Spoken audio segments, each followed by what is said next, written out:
Paneer pepper fry ఇంట్లోనే చేసుకోండి. 10 నిమిషాల్లో రెడీ. పనీర్ రెసిపీలు చాలా మంది ఇష్టంగా తింటారు. అయితే పనీర్ పెప్పర్ ఫ్రై కొత్తగా ట్రై చేయండి. చాలా రుచిగా ఉంటుంది. పనీర్ అంటే ఇష్టపడని వారు చాలా తక్కువ. పనీర్తో చేసిన వంటకాలు చాలా రుచిగాను, ఆరోగ్యానికి మేలు చేస్తాయి.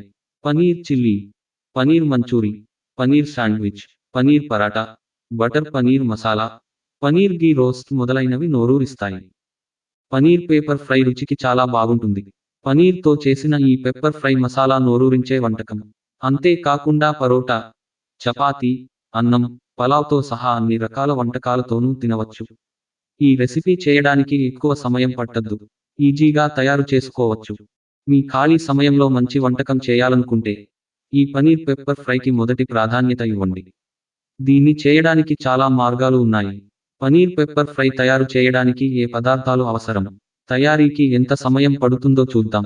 పనీర్ పెప్పర్ ఫ్రైకి కావలసిన పదార్థాలు: పనీర్ 200 గ్రాములు, ఉల్లిపాయ తరిగిన 3, పచ్చిమిర్చి 4, క్యాప్సికం 1/2, నల్ల మిరియాలు 1 స్పూన్,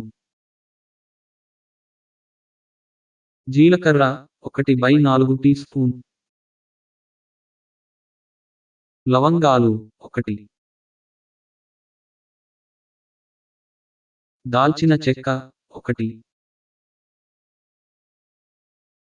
కొత్తిమీర గింజలు 1/2 టీ స్పూన్,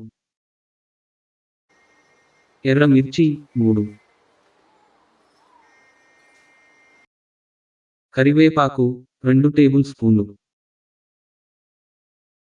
పసుపు పొడి 1/4 టీ స్పూన్, వంట నూనె సరిపోయేంత, రుచికి ఉప్పు.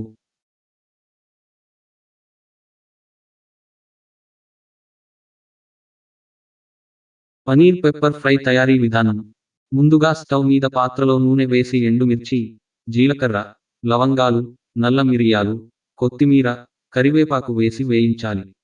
చిన్న మంటలో 2 నిమిషాలు వేయించి తీసివేసి మరో పాత్రలో ఉంచి చల్లారనివ్వాలి. తర్వాత అదే పాత్రలో నూనె వేసి ఉల్లిపాయలు వేయించాలి.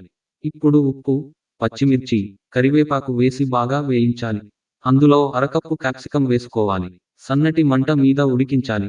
మరోవైపు వేయించిన మసాలా దినుసులను మిక్సీ జార్లో వేసి మెత్తగా రుబ్బుకోవాలి. తర్వాత స్టవ్ మీద ఒక పాత్రలో రుబ్బిన మసాలా దినుసులు వేసి కలపాలి. అందులో పనీర్ వేసి కలపాలి. పసుపు వేసుకోవాలి. 2 నిమిషాలు వేయించాలి. పనీర్ను చిన్నపాటిగా చేసుకోవాలి, లేదా చతురస్రంలో కూడా ఉంచుకోవచ్చు. పనీర్ త్వరగా ఉడుకుతుంది. దీన్ని బాగా కలపండి.